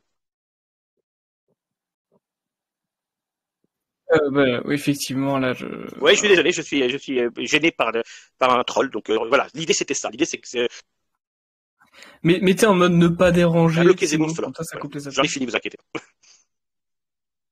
Ouais, écoute, je suis un petit peu perdu parce que il y a beaucoup de phrases qui ont été coupées. La question était pour qui en particulier, pour Monsieur Nups? Pour tout le monde. Monsieur Nups, vous avez pu entendre plus ou moins l'intégralité du message ou trop de bouts ont été coupés? Je ne voudrais pas déclencher de clash ni être désagréable, mais enfin, je me souviens quand même que vous avez dégueulé sur le parti de la France dans Tribune Juive. Donc bon, après, ce qui vous est arrivé avec Sarah Knafo, bah, c'est un petit peu ce qui vous est arrivé à nous-mêmes. Excusez, c'est rapide. J'ai une question qui était difficile de répondre autrement que ce que j'ai répondu et je n'ai pas parlé du PDF. Mais si on me demande de défendre une photo avec un faux pack de Zyklon B, c'est difficile quand même. Je suis désolé de vous le dire comme ça. Mais parce que le problème, sans vouloir vous offenser, c'est que vous avez un fonctionnement neurologique de dominer. Dès lors que l'on vous attaque, eh bien, vous êtes systématiquement obligé de vous justifier. Et quand je dis vous, c'est pas spécialement vous, Monsieur Ferrier. C'est-à-dire les gens qui sont dans cette optique-là, c'est dès lors qu'ils sont attaqués, ils sont systématiquement obligés de se justifier. Nous, on ne se justifie pas, on les envoie se faire foutre. Cette photo, elle a été faite en 2004 ou en 2006. Bruno Hyrou a déjà été blâmé par le parti. Nous sommes libres de sanctionner nos membres comme on l'entend. Un blâme, c'est bien suffisant. On ne va pas le mettre au pilori, on ne va pas lui planter un pieu dans l'anus jusqu'à ce qu'il ressorte par la gorge. On ne va pas lui faire du latex, si je prononce bien. Voilà, c'est tout. On n'a pas à justifier pendant des heures là-dessus. Je veux dire, non, mais je comprends bien. Je le comprends, mais la question de toute façon, c'est que tout à l'heure, l'un d'entre vous a dit que, comment dire, Sarah Knafo avait bloqué des gens sur les questions entre guillemets d'antisémitisme, au sens dans son esprit à elle, hein, bien entendu. Vous voyez que c'est pas... Bien sûr, il y a eu ces personnes-là. Il y a eu des blocages dans tous les coins. C'est-à-dire que le blocage a été collectif. Des gens qui étaient suspects. Voilà. Non, mais ça a bloqué dans tous les coins. Oui, alors Charles Gave, je suis pas un grand fan, mais au-delà de ça, quel qu'on soit souverainiste, nationaliste, européiste ou etc., de toute façon, à partir du moment où on gêne la coterie qu'on vous avait évoquée, de toute façon, on est écarté. Si en plus on vous attaque dans la presse, c'est évident, ça donne un alibi encore plus fort. Mais voilà, c'est ce qui est dommageable, c'est que quand on veut rassembler, il faut pas commencer à ostraciser. Ou alors, en tout cas, il faut vraiment limiter l'ostracisme à des cas les plus évidents. Et donc, là-dessus, il faut être très clair, elle a verrouillé complètement tout, elle a imposé une ligne politique qui n'était pas bonne et qui a amené à l'échec. Et Zemmour, donc, est enfermé maintenant dans cette ligne souverainiste qui, à mon sens, n'a pas beaucoup d'avenir et il n'en sortira pas. Et par ailleurs, vous avez l'expérience de Jean-Marie Le Pen, moi j'ai l'expérience de Bruno Maigret et du MNR, je connais l'échec du MNR et je peux vous dire qu'il y a de fortes similitudes entre l'échec du MNR et le probable échec de Reconquête, parce que si on est lucide par rapport à la situation réelle du parti, je ne vois pas beaucoup d'avenir dans les mois qui viennent à cette formation. La remise en cause ne se fait pas, elle ne se fera pas. Zemmour ne peut pas virer sa directrice de campagne, puisque c'est sa compagne. Enfin, bon, si je me souviens bien, il y a Louis XIV qui a renoncé à son amour pour l'infantinesse ou pour Marie de Médicis pour des raisons d'État, quoi. Je veux dire, si on veut prendre un rôle de chef d'État, ben, on prend l'envergure de chef d'État, on fait les sacrifices qu'il faut. On lui en demande pas tant, hein. Il peut aller la baiser à l'hôtel, hein. On lui demande de pas faire de politique, quoi. C'est tout, quoi. Enfin, je veux dire, c'est quand même assez clair. Et puis aussi un problème de recrutement. Quand on met quelqu'un d'aussi sordide que Samuel Lafont, le type, on dirait qu'il enterre sa grand-mère 3 fois par semaine. Il fait de la communication, il s'occupe de Twitter. Il y avait un matériel humain qui était formidable. C'était Zemmour et l'enthousiasme qui drainait autour de lui et tous les thèmes et tout. On met on met quelqu'un qui soit pas antipathique déjà pour commencer, qui sache faire son travail, qui fait voilà, il y a Damien Rieu qui est arrivé par la suite. Bon bah lui il est très bon, il a fait ses preuves, il est voilà, lui il est vraiment à sa place, mais bon il y a des problèmes. Et là et Samuel Lafont, qu'est-ce que c'est? Eh ben c'est le bon copain de Knafo, comme Garenne, comme etc. Et voilà, on ne fait pas en fonction de la compétence, mais au niveau de l'affectif. Et les gens n'ont pas les compétences, donc c'est un immense problème, je trouve. En tout cas, merci beaucoup. Merci à Thomas Ferrier aussi, que je connais un petit peu parce que j'ai lu certains préfaces qui ont été écrits par vous. Et merci d'être venu écouter l'émission et d'avoir un petit peu échangé avec certains de nos invités. Bien évidemment, soyons tous dans la cordialité et dans le patriotisme. Il y a encore 2 questions. Je vois Michel et Larry qui lèvent la main. Je vous donne la parole, Michel. Merci pour la question précédente. Il vous suffira d'appuyer sur le bouton bleu et vous pourrez poser votre question. Hop, c'est bon. Ah d'accord. Bonsoir à tous. Alors déjà merci pour avoir organisé tout cela. Moi j'ai une simple petite question. Je voulais revenir sur une phrase prononcée. Moi en dessous de la Loire, je trouve qu'il fait chaud. Je suis un Français dessous, je viens d'Europe du Nord. Bah alors pour ma part, je suis originaire de Toulouse et pour moi la France c'est aussi ça. C'est Toulouse, son saucisson, son vin frais, ses monuments, ses églises et ses couvents. Et pour moi, la France, c'est pas juste au-dessus de la Loire, c'est bien plus que ça. Voilà, j'avais juste ça à dire. Je caricature un peu, je faisais un petit peu d'humour, je grossissais un petit peu le trait. En fait, c'est pour dire où nos préférences allaient et le fait qu'il était très attiré par les Méditerranées. Évidemment que j'ai des très bons amis partout en France, que j'ai vécu un petit peu partout en France et que j'ai dit ça par provocation de façon un petit peu anecdotique, quoi. C'était de l'humour. D'accord, je vous comprends. Il n'y a pas de problème. Oui, Moi, évidemment, c'était tout. Ma seule remarque. Ah, bien sûr, de toute façon, chacun a ses préférences. Moi, par exemple, c'est l'inverse. Moi, je ne cache pas que je préfère le sud au nord. Moi, je préfère les Niçois aux Lillois, sans vouloir les offenser. Je plaisante, bien sûr. Mais évidemment, j'avais bien compris. Enfin, je pense que ce que voulait dire Ludovic, c'était voilà une blague, il fallait pas le prendre au premier degré et que ça concernait ce qu'était aussi immigration. Et Frédéric Cavalli qui pose une question. Après, la parole sera a priori à Thomas Martin. Frédéric Cavalli, nous vous écoutons. Il vous suffira d'appuyer sur le petit bouton bleu au milieu de l'écran afin que vous puissiez vous exprimer. Oui, bonsoir à tous. Bonsoir Alexandre, félicitations pour ton émission, c'est de mieux en mieux à chaque fois. Bonsoir Maxime, bonsoir Monsieur Nups et salut à Ludo. Alors juste en 2 secondes, une anecdote, Ludo, quand j'ai eu le plaisir de te connaître, c'est toi qui m'as annoncé pour la première fois le scoop comme quoi Éric Zemmour allait se présenter. Donc merci pour le scoop, c'était presque 1 an avant sa candidature. Alors moi en fait c'était un petit peu une question sur la base de politique fiction. Moi, je pense que Marine, je pense déjà à 2027. Marine, elle est usée jusqu'à l'os, elle est au bout du rouleau. Mais pour moi, le futur président de la République 2032, Jordan Bardella, sera beaucoup trop jeune en 2027. Donc, je pense que 2027, on va encore avoir droit à du Marine et ça va être une catastrophe. Et je pense que pour 2027, Reconquête a vraiment une carte à jouer. Moi, la question que je voulais vous poser, Éric Zemmour aura 68 ans. Je ne sais pas s'il aura encore la pêche et envie de se retaper une campagne pleine de haine comme ça. Je voulais savoir si vous pressentiez ou pronostiquiez ou même vous auguriez d'un autre candidat qu'Éric Zemmour pour 2027. Voilà, merci pour vos réponses. Enfin, tout le monde peut répondre, on est en démocratie, malheureusement. Et à très bientôt à tous. Salut. Très bonne la blague pour la démocratie. À titre personnel, je vais aussi répondre à la question. Je vais m'improviser invité. Je sais pas, je sentirais bien Marion Maréchal sur ce coup. Et vous, Nups, que pensez-vous? À propos de quoi sur Marion Maréchal, le président de Reconquête? La question c'était, vu qu'Éric Zemmour sera peut-être un peu trop vieux et usé par tout cela, qui sera candidat pour les élections présidentielles au nom de Reconquête? Je veux pas faire une réponse de Normand, mais ça, l'avenir nous le dira. Bon, je pense qu'il ne faut pas trop placer d'espoir en Marion Maréchal, qui d'ailleurs n'a pas du tout. Tout le monde a envie qu'elle refasse de la politique, mais elle n'a plus très envie de s'engager. Elle s'était engagée en tant que suppléante avec Stanislas Rigaud. Bon, je crois qu'ils ont fait un score inférieur à 10%. Marion Maréchal a été élue en 2012 à la faveur d'une triangulaire. Et si elle est partie, c'est parce qu'elle savait qu'il n'y aurait plus de triangulaire et qu'elle ne serait pas réélue. Après, s'il s'agit de la base de Reconquête, si elle avait pour ambition d'avoir un parti déjà existant, à savoir Reconquête, je pense qu'elle pourrait très facilement devenir la présidente du mouvement Reconquête. Moi, j'étais à tous les meetings d'Éric Zemmour. Le dernier meeting, celui qu'il a fait, c'était le Trocadéro. Je ne sais pas si tu y étais, Alexandre, mais si tu y étais, tu auras sans doute remarqué que Marion Maréchal a été autant applaudie, si ce n'est plus, que Éric Zemmour lorsqu'ils l'ont appelé sur scène. Donc effectivement, si elle voudrait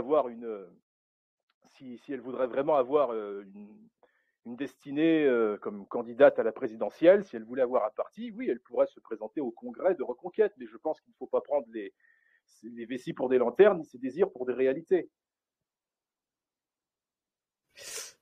Merci pour la réponse, Monsieur Nups. Maxime Morlon, est-ce que vous avez une réponse à cela? Bon, moi concernant l'avenir je parlais même pour du candidat national. J'en vois pas du tout, clairement. J'espère qu'il y en a un tôt ou tard qui se un ou une qui se dégagera. Marion Maréchal, j'y crois très très peu, et je pense que même Marion Maréchal, je pense que c'est pas mieux que sa tante en fait, hein, comme on la connaît un petit peu. Voilà, Bardella, j'y crois pas une seconde. Je pense que Bardella, suffit qu'il soit plus en odeur de sainteté un jour vis-à-vis de Marine et tout ça et tout, il finira par être écarté. Voilà, et puis il faut pas oublier que le RN, malgré tout, ça reste la PME des Le Pen. Voilà. Donc certes là, il va peut-être devenir président du mouvement, mais je pense que dans les faits, il ne le sera pas, quoi. Ça sera toujours Marine Le Pen. C'est qu'on connaît le fonctionnement de ce parti. Après, concernant la prise de contrôle de Reconquête par Marion Maréchal, oui, ça pourrait être aisément fait s'il y avait un congrès, ne serait-ce que cet hiver, pour désigner un nouveau président. Ce qui permettrait, pardon, de peut-être écarter Sarah Knafo. Voilà. Mais bon, je pense que Sarah Knafo justement a verrouillé toutes ces questions-là. Et j'ai bien peur, et là je rejoins Thomas Ferry là-dessus, que l'avenir de Reconquête s'écrive en pointillé, malheureusement.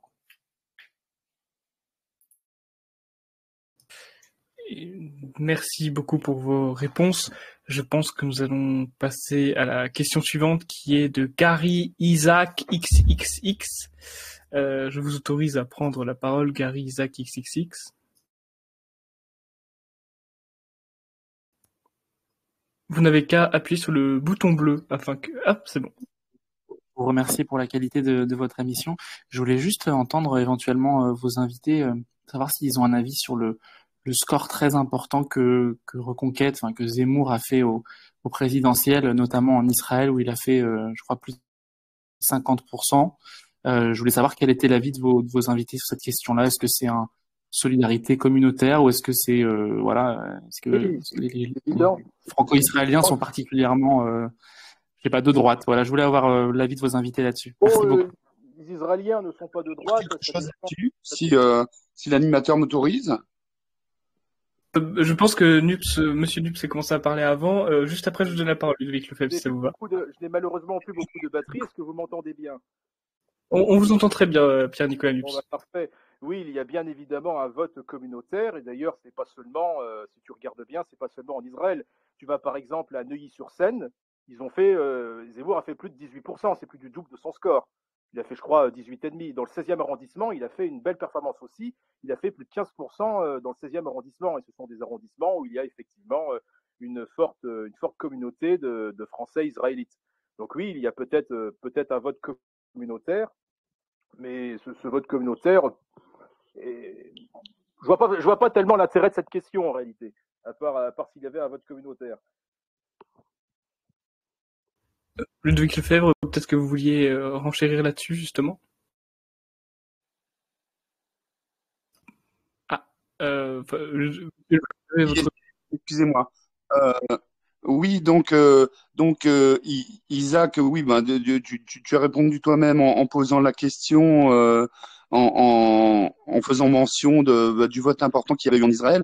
Ça s'explique très facilement. C'est que parmi les Juifs, il y a des Juifs, il y a des Juifs du Maghreb, il y a des Juifs en Israël qui connaissent bien le problème de l'islam, la praxis, les comportements que cela engendre.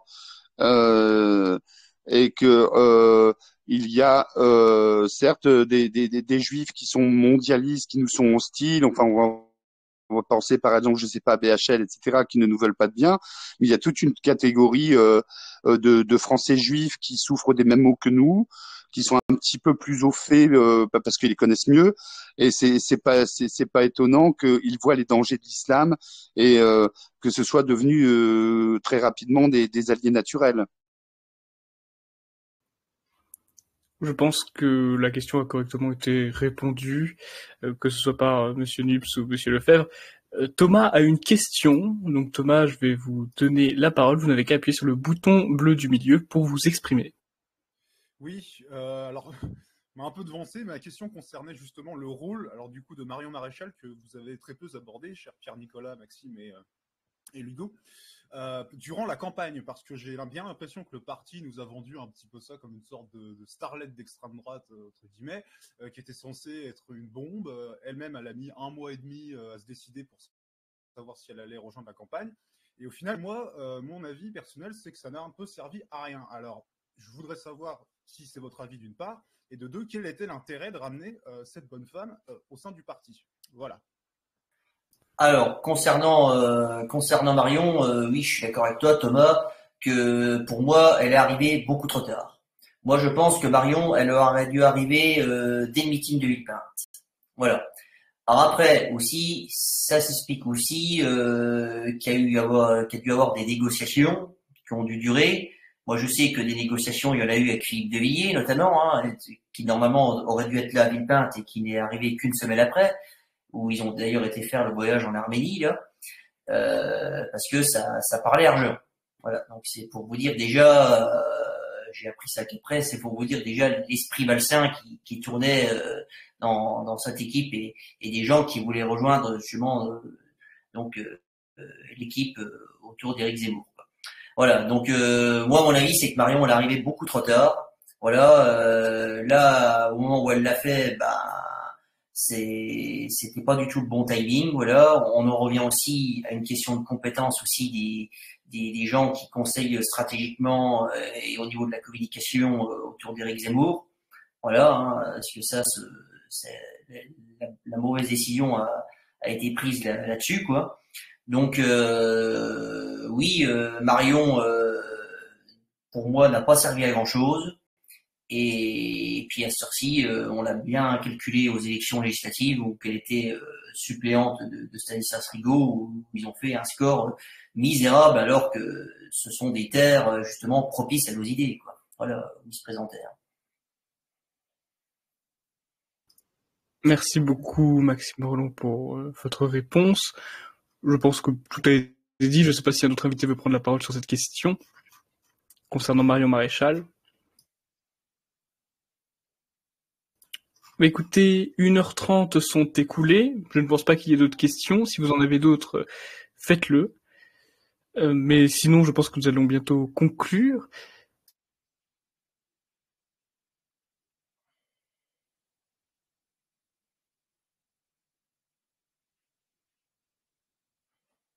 Il y a une question de Astérix Steph.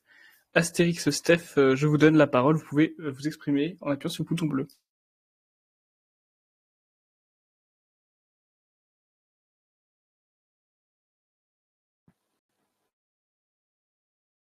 Je ne sais pas si vous m'entendez, il faut appuyer sur le bouton bleu afin que vous puissiez vous exprimer. Oui, bonsoir à tous.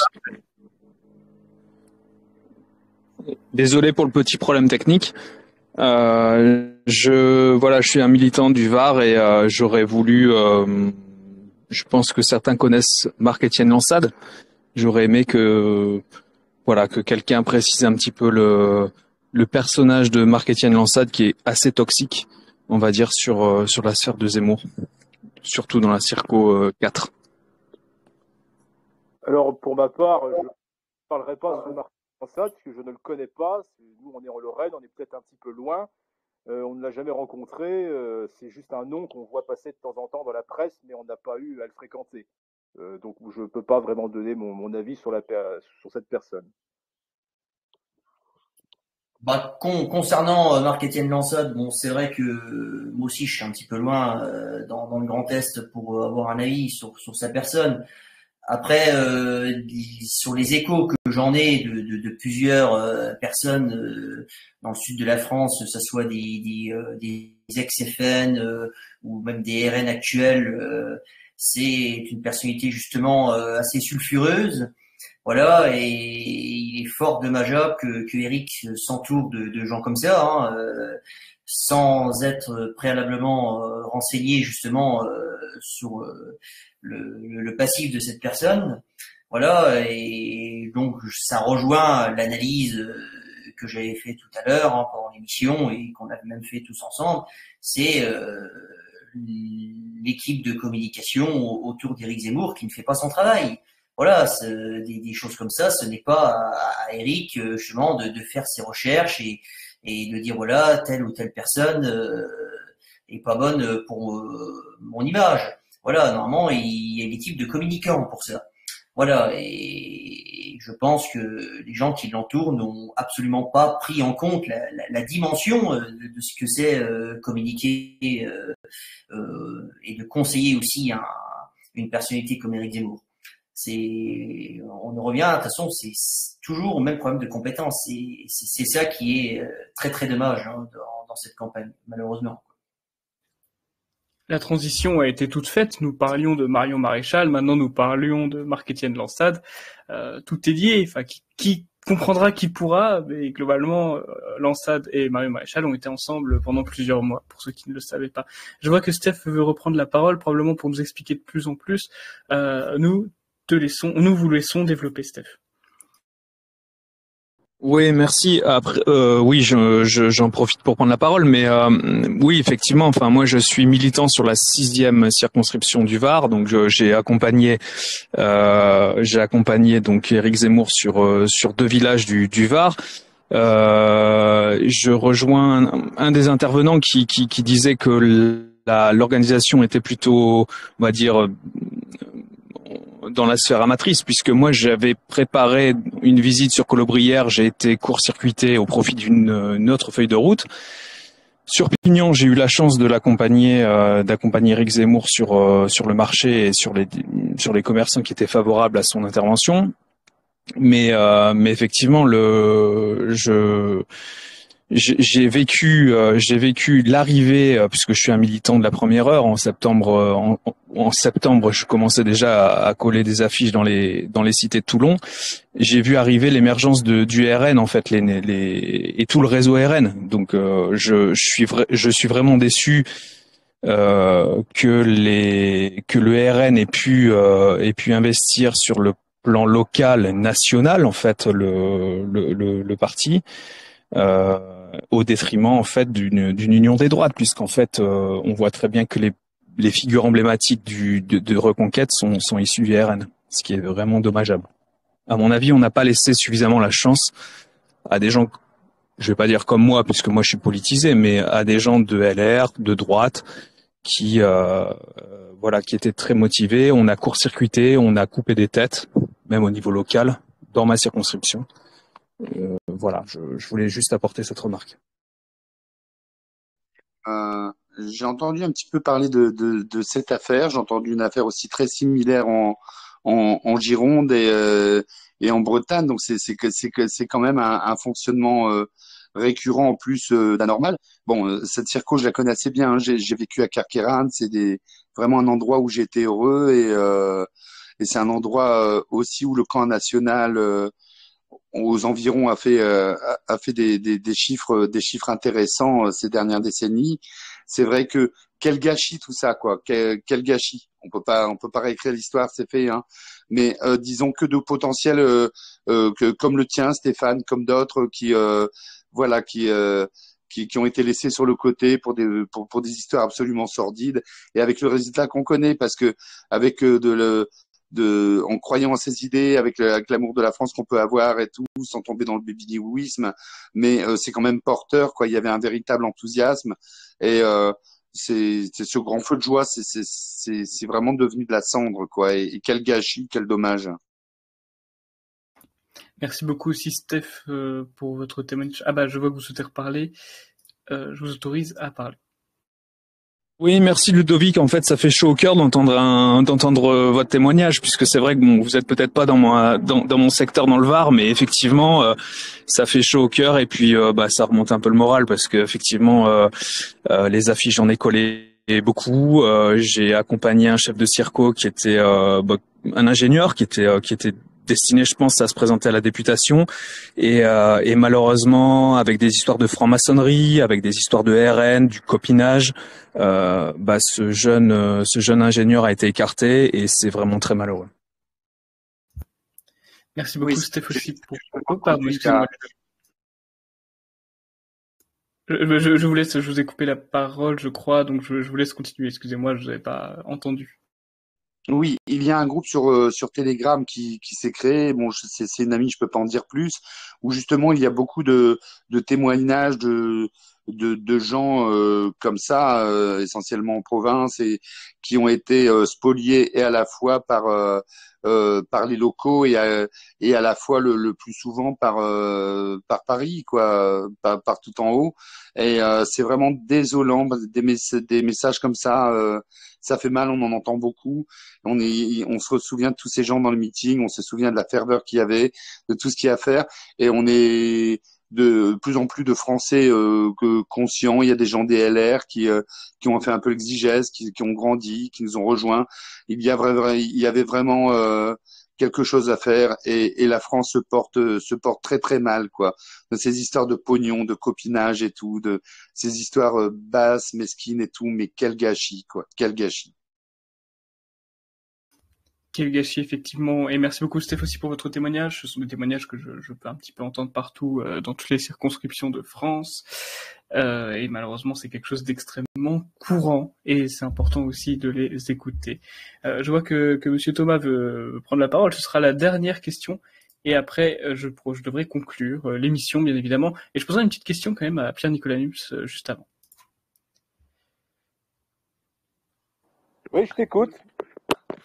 Attends, mon cher Pierre-Nicolas, je pose ma question. Je vous entends de très loin, je vous entends très mal. Oui, nous aussi. En tout cas, moi, c'est mon cas. Parle plus dans ton téléphone, Thomas, peut-être.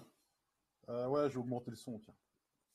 Oui, je disais, je voulais dire, autant pas finir, même si c'est un procès, hein, comme le titre de l'émission l'indique, pas finir notamment sur une note trop pessimiste, parce que quand même, au moins, Reconquête aura été le seul parti qui aura réussi à mettre sur la table les thèmes des rémigrations au grand jour, les thèmes qui nous sont à cœur, et là-dessus, au moins, ça aura été fait. Alors même si ça finit avec 7% au niveau national, 4% au niveau des là, je t'arrête immédiatement. Des partis qui aujourd'hui, on appelle certes ça la rémigration, c'est surtout un certain Henri de Lesquin qui a popularisé cette expression. Avant la rémigration, on appelait tout simplement ça le retour au bled des immigrés. Et ça a été préconisé par le Front National de Jean-Marie Le Pen dès 1972. Donc ces thèmes-là n'étaient pas neufs, ils existaient déjà. Il y avait déjà des partis qui préconisaient la rémigration. Alors certes, le Front National, devenu Rassemblement National, s'est renié. On est passé d'un parti qui préconisait un retour au bled des immigrés à un parti qui préconisait une immigration zéro, à un parti qui préconise désormais une immigration divisée par 20. Ça veut dire que désormais, si on appliquait le programme du Rassemblement national, le solde des immigrés qui rentreraient sur notre territoire serait encore positif. Alors certes, on a de nouveau un parti maintenant qui préconise la réimmigration et qui a pu mettre ses idées dans le débat public, notamment avec les milliards du groupe Bolloré, mais il n'y avait pas que. Il y avait déjà nous, le Parti de la France, on existe depuis 2009. Bon, on ne va pas cracher dessus, on va pas se battre pour le brevet des idées, mais ça existait déjà, un parti qui préconise la rémigration. Et moi, le message que j'ai à faire passer pour tous les gens qui nous écoutent, s'ils ont envie d'un parti qui préconise la rémigration, s'ils ont envie d'un parti patriote où il n'y a pas de politiquement correct et surtout où il n'y a pas Sarah Knafo et ses séides, ils ont qu'à venir chez nous. Point. Ah, je valide totalement. Mais disons que juste. Bon. Excusez-moi de te couper, Thomas. Si je peux me permettre, pour rebondir sur ce que vient de dire Pierre-Nicolas à l'instant, Éric Zemmour a quand même permis de vulgariser quand même ce discours de réimmigration et aussi de l'apporter dans l'espace public. Alors certes, c'est pas lui qui a mis au point ce concept-là, ça c'est clair, hein, parce que on va dire entre guillemets ce mot est venu en vogue grâce à Henri de Lesquin et notamment les jeunesses mécanistes, hein, dont je faisais partie à une époque. Voilà, mais voilà, Éric, le fait qu'il avait une place importante dans les médias, qu'il avait une tribune tous les soirs à CNews à une heure de grande écoute, a permis de mettre ces idées-là dans le débat public, sans qu'elles soient diabolisées par la grande presse de gauche. Voilà, enfin en tout cas elle a essayé mais elle n'a pas réussi, et rien que pour ça on peut le remercier. C'est vrai que ça pourrait faire partie des seuls points positifs de Reconquête et de la candidature Zemmour à cette élection présidentielle. J'ai rien d'autre à ajouter. Merci. Oui, c'est vrai, c'est et tout ça, quoi. Et j'étais en train de, je repensais un peu là, diabolisée pendant la campagne. Donc voilà, elle est même plus au stade de la dédiabolisation, elle diabolise maintenant avec les gens du système et des gens de LR, etc., qui ont eu la même attitude vis-à-vis de nous à l'intérieur chez Reconquête et tout. Je vais vous dire, moi, la marginalité, c'est pas que j'en raffole à tout prix, hein, simplement, au bloc identitaire, j'ai pu être rédacteur en chef, j'ai pu écrire des articles, on m'a laissé une tribune, j'ai pu expliquer aux gens ce qu'était l'islam, le danger de l'immigration massive, etc. J'ai pu faire la même chose grâce à mon ami et président Thomas Joly lorsque je suis arrivé au Parti de la France, et ça continue.